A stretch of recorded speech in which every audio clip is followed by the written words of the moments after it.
Bom, vamos direto ao ponto. Na nossa análise de hoje, a gente vai explorar um texto que é honestamente incrível e super fundamental. Sabe aquele detalhe que muita gente deixa passar batido?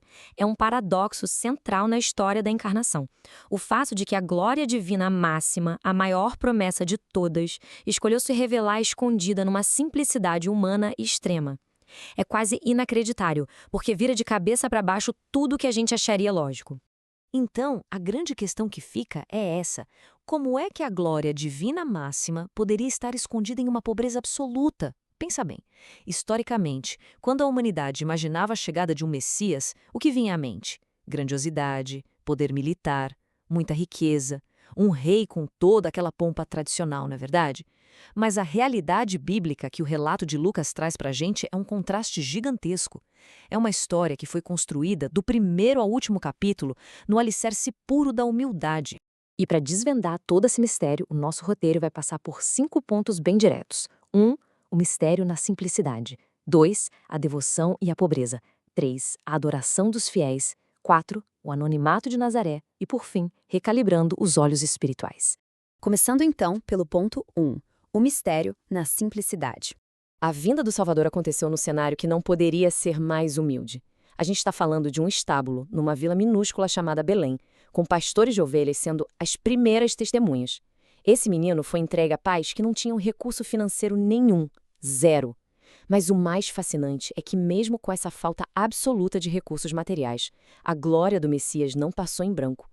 Quem conseguiu perceber esse milagre de verdade foram aquelas pessoas guiadas pelo Espírito Santo que já estavam ali com o coração a mil, aguardando a salvação. Ou seja, a falta de prestígio e de dinheiro não foi barreira nenhuma para quem tinha visão espiritual alinhada com o que realmente importava. E isso nos leva à parte 2, devoção e pobreza. O que é super interessante de notar nos relatos de Lucas é a dedicação absurda dessa família comum. Eles seguiam a linha do tempo da lei de Moisés à risca. No 8º dia, teve o rito da circuncisão e foi ali que a criança recebeu o nome Jesus. E não foi um nome escolhido ao acaso, viu? Era um nome que já carregava uma missão claríssima de salvação. Depois, lá no 40º dia, a gente acompanha a ida deles ao templo, tanto para apresentar o menino, quanto para a oferta de purificação de Maria. E aqui tem um detalhe que é o verdadeiro divisor de águas. Pela lei lá de Levítico, a regra era oferecer um cordeiro para a purificação. Mas existia uma exceção, uma cláusula de misericórdia mesmo, para quem vivesse em extrema pobreza. E a oferta real de Maria e José foi exatamente essa, um par de rolinhas ou 2 pombinhos. Isso ancora de forma inquestionável a realidade financeira duríssima deles. Eles estavam literalmente na base da pirâmide social e não tinham como pagar por um cordeiro para o sacrifício. Então, olha a ironia divina. O próprio Cordeiro de Deus foi apresentado ao mundo através da oferta dos mais pobres dos pobres. É muito profundo. Claro que a gente precisa conectar tudo isso com o quadro geral do evangelho, né? Essa manjedoura e essa oferta super simples no templo não são meras coincidências ou eventos isolados. A manjedoura é como uma seta apontando direto para a cruz. Esse Cristo que chegou tão oculto, tão envolto em simplicidade, acabaria fazendo da própria cruz o seu trono. Tudo isso com o objetivo final de libertar o povo da escravidão do pecado. A humildade foi, sem dúvida, o tom constante de toda a missão dele aqui na Terra. Vamos então para o terceiro ponto, a adoração dos fiéis. É lá no templo que a gente se depara com 2 figuras sensacionais que tinham um discernimento espiritual afiadíssimo. Enquanto a grande maioria não via nada demais naquele momento, eles enxergaram um milagre majestoso. O primeiro é Simeão. O testemunho profético dele tem 3 pilares muito fortes. Primeiro, só de segurar aquele bebê simples, ele entende que ali está a salvação universal, para todos os povos. Segundo, ele crava que aquele menino seria o verdadeiro divisor de águas da humanidade, trazendo a ruína para uns e a salvação para outros.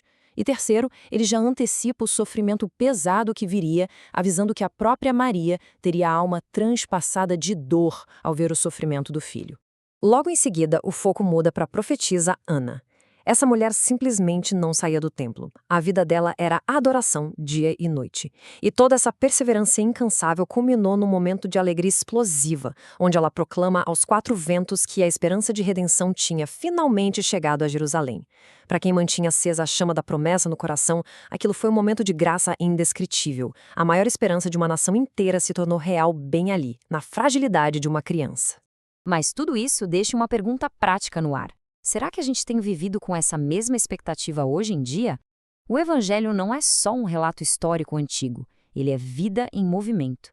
Diante da dedicação vibrante de Simeão e de Ana, o grande desafio para quem compartilha dessa fé é olhar para dentro. Existe hoje essa mesma alegria e essa mesma esperança aguardando não mais o bebê na manjedoura, mas o rei retornando com todo o poder e glória, mesmo no meio de todas as dificuldades atuais? Fica a reflexão. E assim a gente chega ao ponto 4, o anonimato de Nazaré.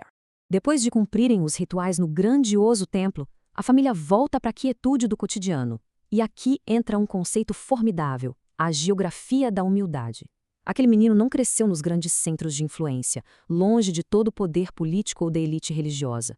Pelo contrário, ele cresceu num lugar que, na época, era profundamente desprezado e obscuro, a cidade de Nazaré. Mais uma vez, a Glória escolheu residir pacientemente e de propósito no anonimato de um lugar rejeitado. E o jeito que essa fase em Nazaré se fecha é espetacular. Cerca de 30 anos depois, exatamente naquela mesma cidade humilde e esquecida, ele entra na sinagoga local, pega o livro do profeta Isaías e lança publicamente o seu ministério de libertação, dizendo: "Hoje se cumpriu a escritura que vocês acabaram de ouvir." Aquela glória infinita, que passou anos e anos completamente escondida e protegida no silêncio, finalmente se revelou aos olhos do público de forma oficial. E para amarrar tudo isso, o nosso último ponto, recalibrando os olhos espirituais.